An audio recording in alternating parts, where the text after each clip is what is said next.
Hi, it's me again with Corel Tips and Tricks, part two on having online calculator. I have a calculator key, so I don't have a problem. But if you don't, and I showed in the first video, then I just kind of figured something out.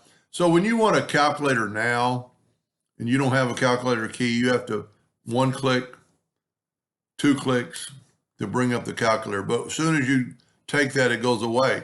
So if you will go here and right click, you see I actually have to unpin it because I had it pinned. So I'm going to have it just like you are.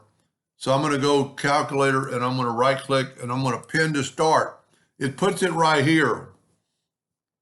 Now it's probably another method, but if you'll just take it and bring it down here and link it there, and then when you need that calculator, instead of having to go to the Windows symbol and click on it, you just have to click on here.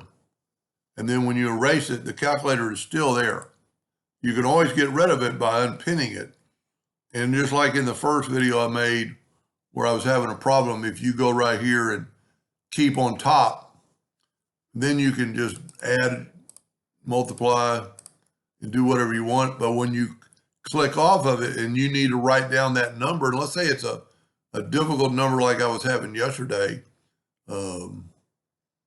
let's clear that and let's go 88.2 times 3.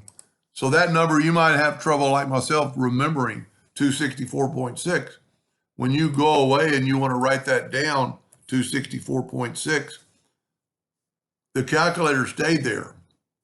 Now you can always get rid of it by just closing it down, but you always have it pinned right here until you unpin it. You can right click and unpin it from taskbar, take it away. And also on the calculator, you can change graphic, scientific, date calculator, and just close the window, but it's still there. That's pretty cool. Hope that helped just a little bit. Thank you for watching.